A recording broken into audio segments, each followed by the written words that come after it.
Greetings, everyone. This is Mike Riley, the voice of Ironman. And this is the Old School Tri Show with my Kiwi mates Cameron Harper and Brian Ashby. The show that talks about all things triathlon, old and new. We're powered by Ansco Foods, bringing you nutrition and good health from New Zealand's beef and lamb. Thanks for listening, everyone. Enjoy the show. Hello and welcome along to another edition of the Old School Tri Show, brought to you by our great friends at Ansco Foods. And today's episode, Brian, well, it's interesting. The closest finish in Ironman history. We talked to the gentleman who got second, and now today we're talking to the man who got first. I know, and he lives in the happiest country in the world as well. We'll talk about that a wee bit. And like so many of the people that we have spoken to, on the back of his Ironman career, he's gone on to achieve so many great things. His name, Pauli Kiuru. Ansco Foods is proud to be the new naming partner of Ironman New Zealand, ensuring every stroke, pedal and stride is powered by the best nature has to offer. Ansco Foods is on a mission to bring nutrition and good health from New Zealand's finest beef and lamb. Ansco Foods, putting the iron in Ironman with New Zealand's finest beef and lamb. Visit anscofoods.com/Ironman to find out more. Well, Pauli, so grateful for your time today and wonderful to have you joining us on the Old School Tri Show. And I'm really fascinated about how you originally got into the sport of triathlon and partly because I'm somebody who really hates cold water. And my perception of Finland is that maybe it's not the easiest place for things like open water swimming and so on. So tell us about your early sporting background and how you became involved in the sport of triathlon. Well, my background, I have speed skating background. So that's a winter sport and some track and field running background as well.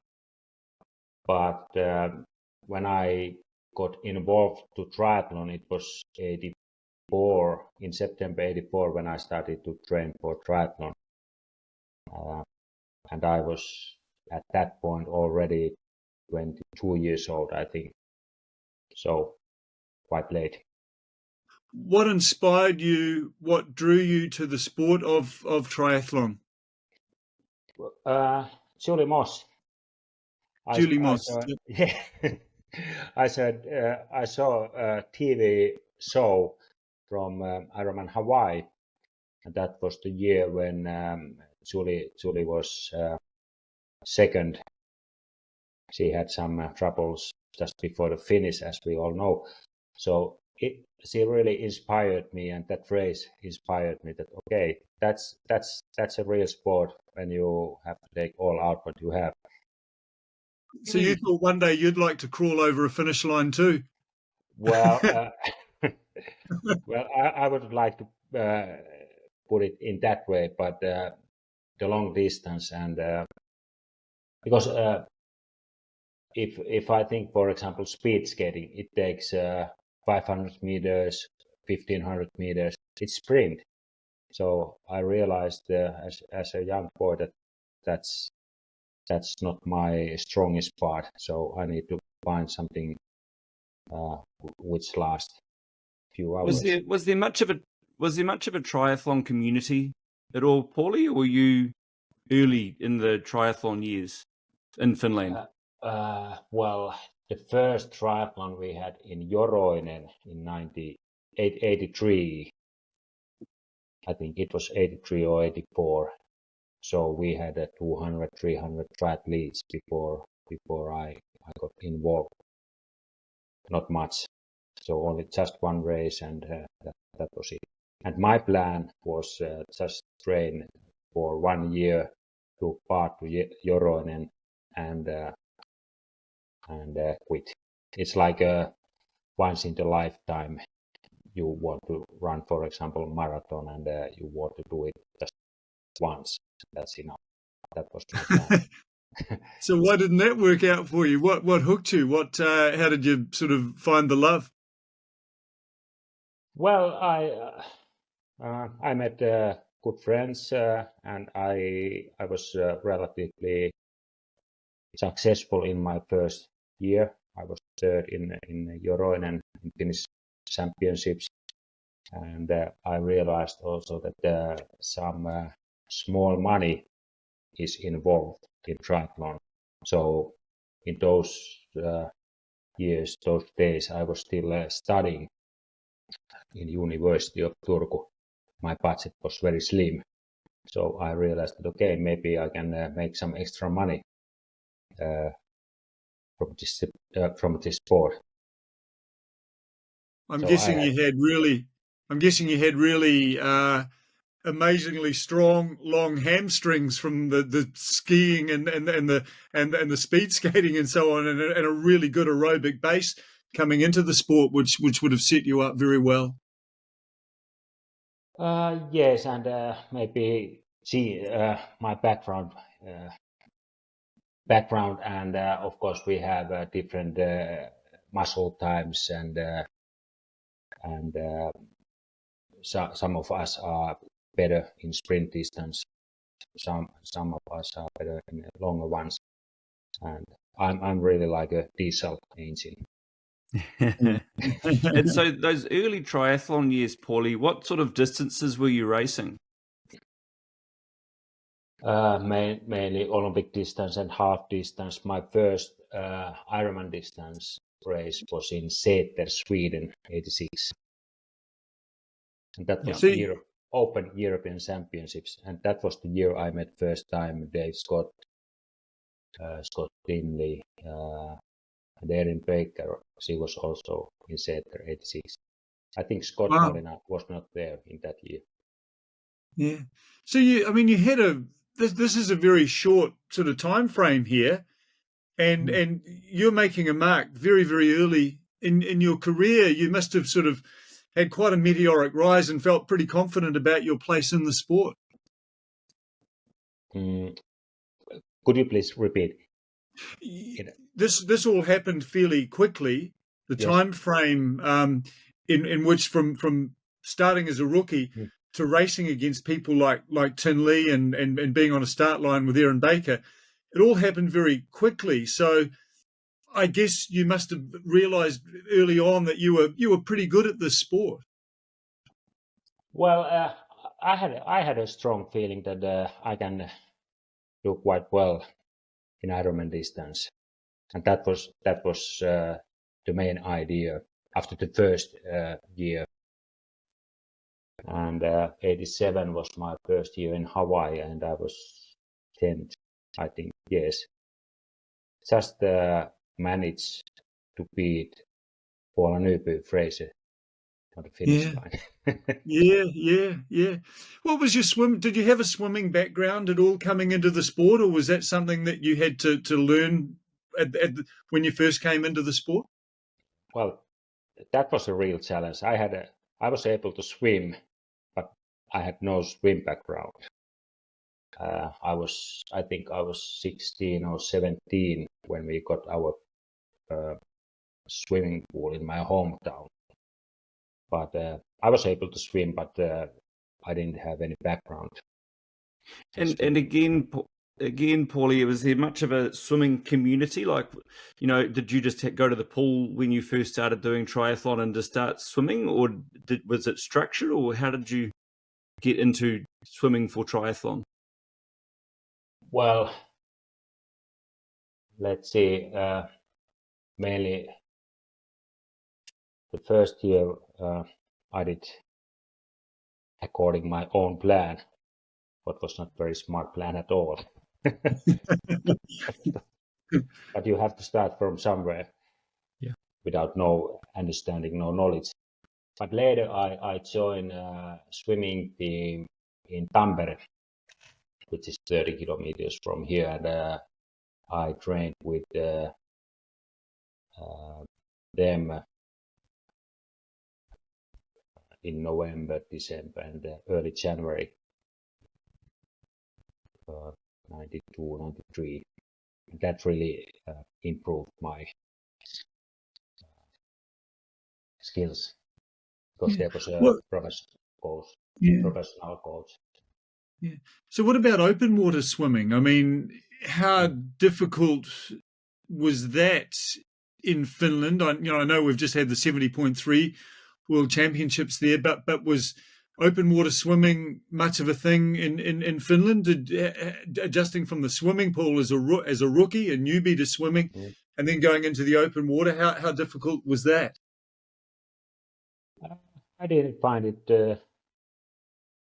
difficult at all. First, we didn't have any swimsuits. Wetsuits. We didn't have wetsuits, or they were very good at all. 85, I think I got my first wetsuit. Yes, and but that was no problem because lake was the place where I learned to swim. So I was familiar to swim in lakes, not in pools. Yeah.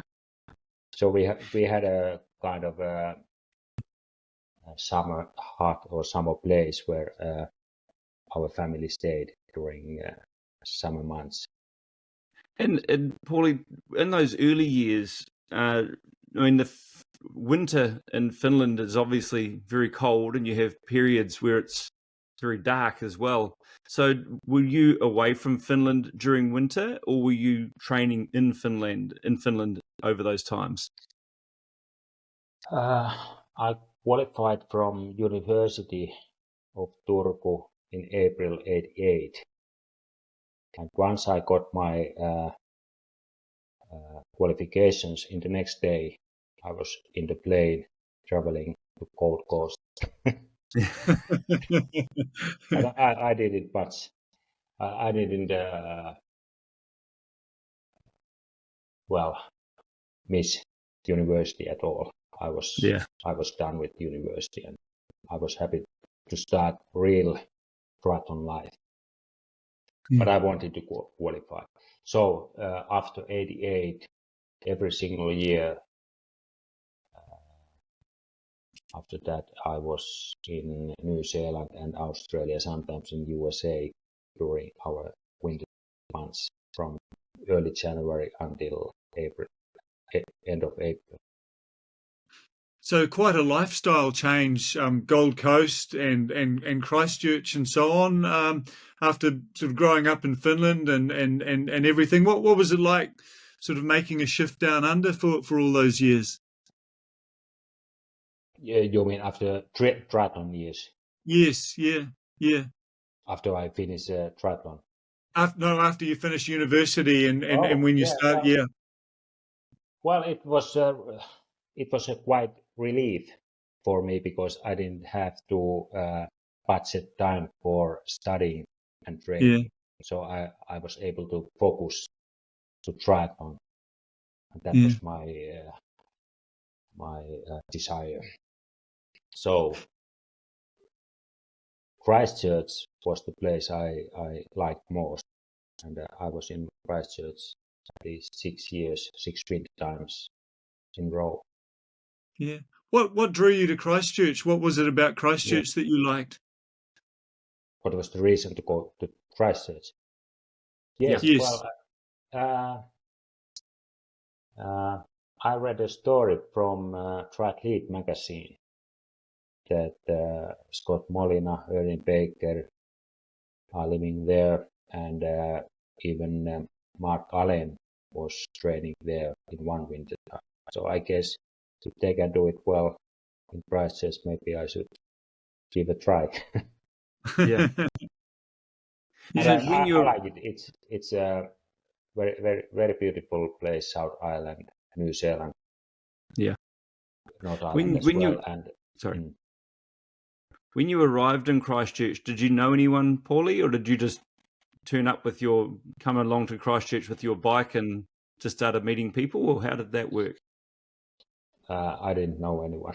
I just come to the airport, and the next step was to find a place to accommodate myself.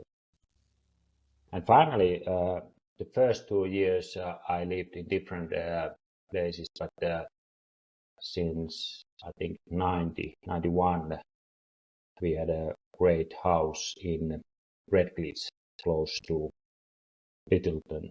and John Hellemans helped me to have a rental agreement, because they were not so willing to rent a house for 3 months for someone who is coming from Finland and says that he's involved in triathlon. Well, John Hellemans is a friend of all of ours and just a wonderful influence on the sport. What was it like? Did you do much work with John within the sport of triathlon? Was he an influence in that way as well as life outside of the sport? Well, John was very helpful. I even lived in 1 year, I think 2 or 3 weeks in his house before I was able to find that great place in Red Cliffs. Of course, we talked training methods, and even my coach and John were connected. And John Hellemans visited Finland as well, triathlon seminar. I read an article yesterday when I was sort of preparing for this, and John Hellemans talked about your focus in training, and particularly on the bike. And he said you used to ride from Christchurch to Ashburton and back, so 75 k's there, 75 k's back. And look, as a Christchurch local, I've got to say that would just about have to be the most boring ride on the planet. Mentally, you must have been very, very focused on what you were doing. And John tried to even get you to do other different rides. Well, we did different rides as well, but John wanted to make a good story what he did. But if you compare swim training, what do you see? Not much at all. So I don't. Well, it was no problem for me. So I focused my training, and we did hills and we did different directions as well. Yeah. And I did John Hellemans sand dunes, beach running on the downhill. Yes. Yeah. That was fun. Yeah. Through your career, Pauli, you were always very famous for being very structured in your workouts. You were, really got into heart rate and understanding the mechanics of, following heart rates and following a plan and making sure that you made the most out of every training session. Well, that's true. But of course, there's many stories which are not completely true. So, and those stories are not made by myself, but we have to remember as well that the Polar heart rate company was a sponsor of mine, so it was natural to have a heart rate available all the time, but it didn't dictate my training completely. It was a helpful tool, but not in that amount as has been said. Let's talk about your first time racing at Ironman New Zealand in 1989, and look, straight away you had a podium there in third place behind Matt Brick and Ray Browning, who was a very well established name at that time. Just tell us your recollections of your first time racing in Auckland and your thoughts on the course and so on. Yes, I remember Ray Browning well. By the way, he was nice, so nice, and that he take about 20 or 30 power bars from California for me because they were not available in New Zealand or in Europe. So he helped me. So that was the first time I got power bars. So well, I liked the Ironman race in Auckland. It was based in Auckland in those years, and it was well organized. I had strong feeling that audience and the community is behind the race, and still it was easy going, not over organized. Yeah. What what were your expectations going into that race I guess you were racing for the win and so on, but how confident were you in your ability as a professional at that time in your career? Well, let's see. 87 I was in top 10, 10th in Hawaii. 88 again, 10th in Hawaii. 89 I was 5th, and so on. So Yeah. My confidence was. I lost you. Yeah. You're a solid professional. Yeah. Yes. Yeah. Now you are back. I lost Yeah. connection. So yes, well, I had a strong feeling that I'm getting better year after year, but I didn't have any special plan that okay, I have to be second or third or something. I was there to give what I have, and that's what I did. Yeah. Yeah. Well, 1990 was a whole different ball game, and gosh, one of the most famous races ever, and it will always be a famous race for that remarkable finish. And so much is spoken of you and Ken Glah with less than a second between you at the finish line. But what we often forget, is just the overall caliber of the field that day. Not only you and Ken, but Tinley was there, Molina was there, John Hughes, Scott Balance. This was quite the scrap. And aside from you getting the victory, I think you pulled about 20 minutes off your time from the previous year and so on. Just describe the day and how that all unfolded for you. Well, it was kind of a cat and mouse race between me and Ken. So we met many times by bike, and I think the lead of the race changed many times. About 8 or 10 kilometers before the finish line, I catched Ken, and I was pretty confident at that point. I felt that okay, I have the momentum, and so I just have to take what belongs to me. But it wasn't as simple as that, was it? Because you mentioned it was very cat and mouse. Even on the bike, positions had traded a few times. I think Ken had punctured a wee bit. There are others sort of factored in there. You had the lead off the bike. Ken came back up to you. So even on the marathon, there was so much going on. And you mentioned how confident you felt confident and so on. To an outsider looking in, it was like you would never guess who was going to win this race. And then, of course, there was drama at the end as you sort of disappeared slightly off course and so on. So tell us a wee bit about that. Well,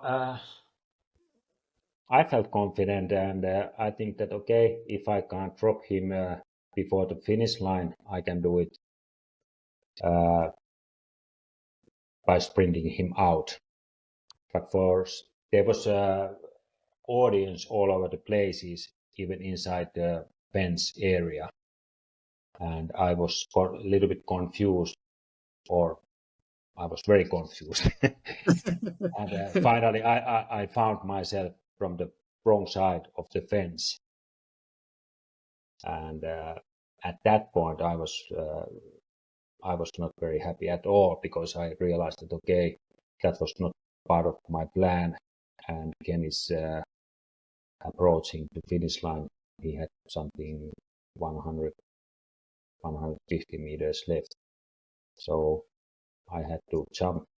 I had to push audience away. I was not very polite when I did it. So I just pushed them away. Sorry about that. Jump over the fence and started to sprint. And then I was very angry because I felt that okay, I was supposed to win it, and I felt that I had the momentum. But because the mistake I made, I felt that I might lose it. What do you remember about that sprint, Pauli? Because I think it's probably the most famous picture in Ironman racing. I mean, you talk about Julie Moss earlier, and that was incredible as well. But I think that picture is probably the most incredible picture in triathlon. Yes, well,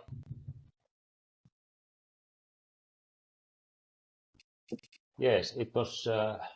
We were quite close to the finish line when I was beside Ken again, and I felt confident, but I still thought that is Ken able to sprint again harder when he realized that I'm coming back.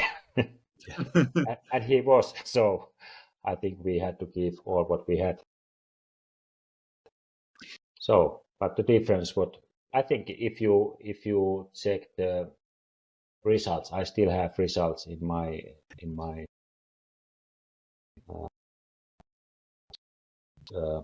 office. All results from main competitions.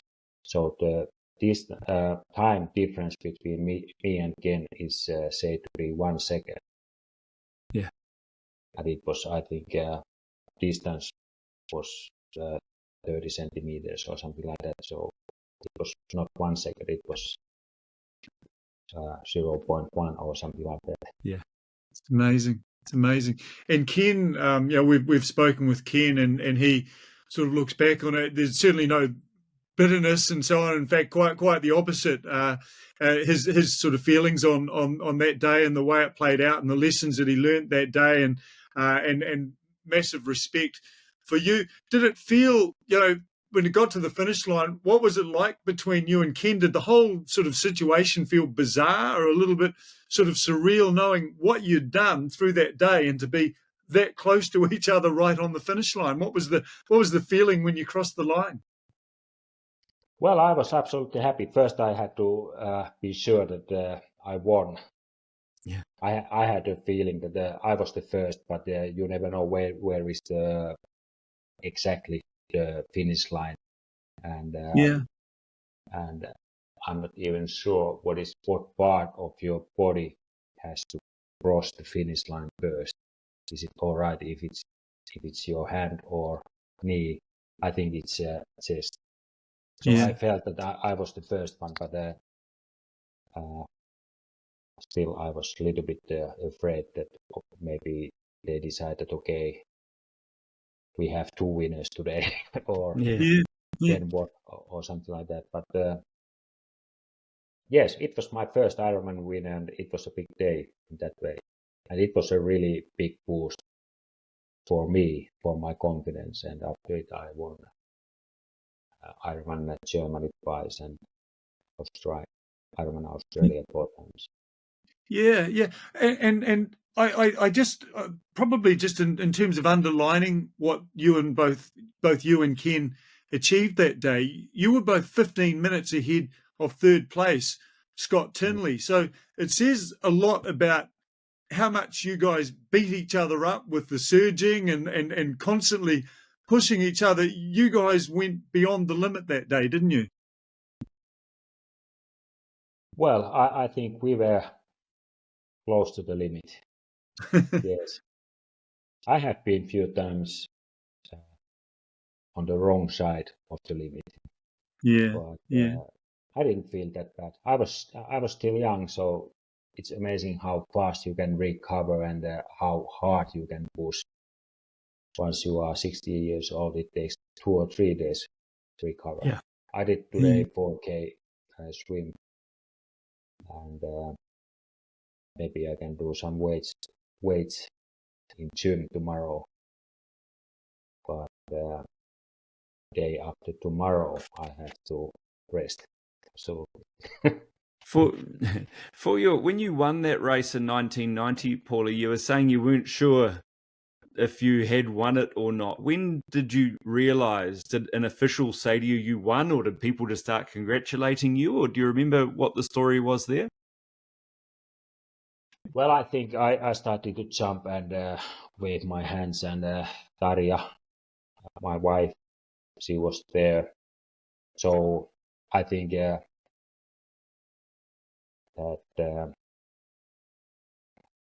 mentally I felt that I won it. So I was not afraid to show it. And of course, you have to act like a winner to make them sure that they understand that he is the winner. Yeah. Yeah. It must have been amazing for your wife to be there to see your first Ironman win in such fashion as well. Yes, and if you have those pictures where me and Tarja is visible as well. She was pregnant, and our first child was not very far to born. In fact, it was I think 1 month and a half or something like that. She was born April 17th. Very special It times. was almost 3 of us. Yeah, very special times. I guess one of the big questions, Pauli, you had that win. You spent so many summers in Christchurch. Why did we not get to see you race in New Zealand again? Because you went on to have wonderful success in Australia. You're a Hall of Famer in Australia, and you achieved remarkable things over there. Why couldn't we get you back racing in New Zealand? We would love to have had you here. Well, never say never. So I'm 61 years old, and maybe I can consider to make a comeback when I'm 75, for example. You go on. 75 plus, if I'm welcome. We'd love to have you back here. It doesn't matter what age. You'd still be, I'm sure you'd still be a machine. You're still working very hard. Well, I try to keep fit, but no, nothing else. Yeah. With Paulie, you had a very good record at Kona, a very consistent record at Kona. Just tell us a wee bit about the 93 race. You came desperately close to winning that day against the great Mark Allen, and it just didn't quite work out for you at the sharp end of the day. Well, yes, I was second, but still Mark was way ahead. I think he was 6 or 7 minutes faster than I am. I was, so he was absolutely faster. But well, I gave a good challenge for him. And what was important one that I felt so strong during the bike leg all the time. And once we started to run, I felt like there was no bike or nothing under my belt. I felt so fresh. My heart rate was 150, and I was able to run 350 per kilometer or something like that. So I decided, okay, let's go, and it's no time to wait. But after 20 kilometers or 25 kilometers, I think my energy level started to drop. That's happened almost in every race, but it happened too early for me. So there's not much that you can do to help. So just before Energy Lab, Mark was able to catch me, and I had no steam left. No worse scenario than having Mark Allen behind you when you're feeling that way. Yes, yes. Well, of course, I didn't give up. You never know what will happen to fellow competitors. We had still 15 kilometers left, and he may get troubles as well. Even with my own troubles, fellow triathletes may get bad troubles as well. And sometimes people drop down, as you know quite well.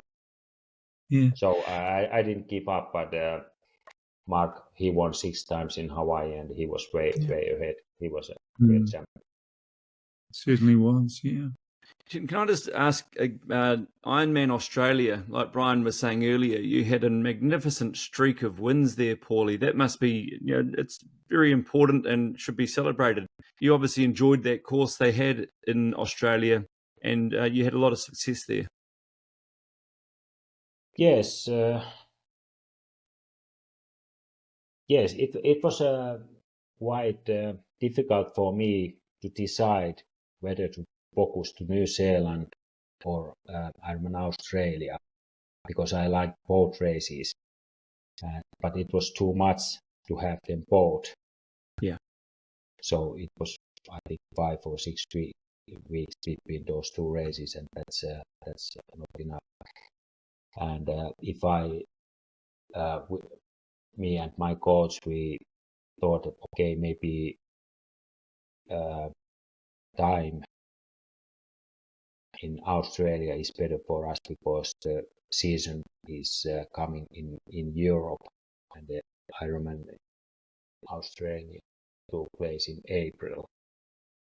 So it was like end of my training camp in New Zealand and Australia, and after it I traveled back to Europe. Yeah. Your career, gosh, I think you had 7 wins in 29 Ironman races. That's a very good strike rate, and hugely respected with wonderful, consistent results in Kona over the years.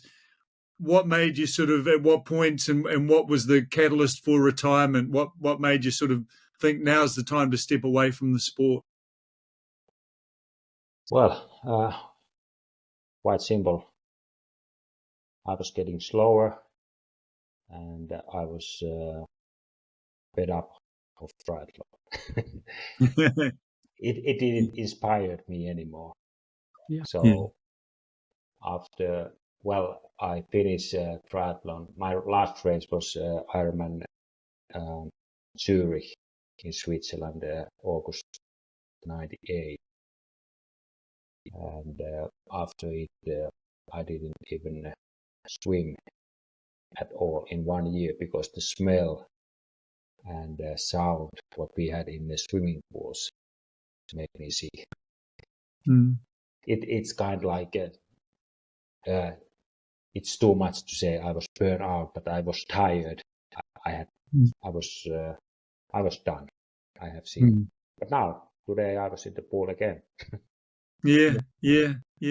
Do you still follow the sport closely at all? Do you have a strong interest in it? I know you were involved with the World Champs last year and the 70.3. Yes, I respect fellow triathletes. I'm not triathlete myself, but I respect triathletes and coaches and race organization, volunteers, and so on. And I want to give something back to sport, but I'm not involved, and I don't follow closely. I was in Lahti World Champs in last August, and that was the last time I have seen triathletes closely. Yeah. But I try at least to see one triathlon race in every year. Yeah. Just to remind. And your career since triathlon, Pauli. Since you retired, you're now in politics, and that's fantastic that you're in politics. What was your road to get there? Was that straight after you retired from triathlon, or was there a period before you started into politics? Well, I retired from triathlon '98, and I was elected to Parliament 2011, 13 years later, and it was my first Parliament election. So I didn't. Kids, my children were young. I wanted to stay home, not in Helsinki during weeks and so on. I just felt that okay, now it's time to move and give a try. What I studied in university, it was history, politics, social sciences, and so on. I had a very much interest to be involved, but not too early. And since then, now it's my fourth term in Parliament. Yeah. Wow. And I mean, what was you always had the aspiration? Because I mean, I guess in Finland you've grown up in a country with, I guess over the past 100 years, the volatility of what went on with Germany. You had Soviet Russia, and so on. It must have been I guess, a lifestyle that you grew up with quite different from what we grew up with in New Zealand. So did that sort of make you politically aware and drive some of your political aspirations later in life? Well, there's different reasons. Well, I was always even as young boy. I was 13 or 14 years old when I realized that okay, we have taxes, we have parties, we have trade unions and stuff like that, and I was inspired during lessons in school. My fellow friends were not so inspired at all, but I was on fire. That okay, that's great, very interesting. So, but of course, for example, the last 2 years has been very interesting and challenging in politics, and if we think of foreign policy and security situation in Europe, in Finland. Yes. We are now member of NATO. Sweden is a member of NATO. In last term, I was vice member of foreign committee, and I was in the middle of the meetings where the decision was made that okay, we want to join NATO. It's a huge decision. Yeah. Yes, it was a big step. Yes, and Yeah. for Sweden as well, because they had Yes. so much different background. Yeah. Something that fascinates us in this part of the world, Pauli, and we see these sort of global surveys and CNN reporting the World Happiness Report and Gallup doing the survey. 7 years in a row, 7 years in a row, Finland has been top of that. Yeah. I think New Zealand, we sort of hover outside the top 10. What is it about your country that makes your citizens really believe in your country? What are you doing right that the rest of us could learn from? Well, I don't know. We don't smile too much, and we are not so outspoken. But maybe mentally we feel happy, as those studies and results tell. So some points, okay, great nature, education, social security, and trust. So if you go out, for example, now almost 10 p.m. and go out to my hometown and walk around, you feel safe. Wow. And that's not the case in many countries. So I hope we don't lose that part of our life. And that's one reason why I like to come to New Zealand. Because, for example, in Christchurch, when I trained there, I felt that people are friendly. Cities are not too big, not too much traffic, and there's no gangs and stuff like that. So you feel safe and you can trust people, and people speak to you if you want to speak with them. Magnificent. Yeah. Pauli, one of the overriding themes on the Old School Try Show, of all the people that we've spoken to, look, the achievements within the sport are amazing, but all of you have gone on to give back in life and achieve on the back of your careers in other ways. And what you're doing as a politician in Finland, we have enormous respect for that. You're giving back to your community. We're enormously grateful to you for finding time in your busy schedule to sit down and talk with a couple of Kiwi guys, and your recollections of Ironman New Zealand. And you will forever be a massive part of the history because of that remarkable win against Ken Glah back in the day. Thank you so much for your time today. Thank you. It was my pleasure. I will be back.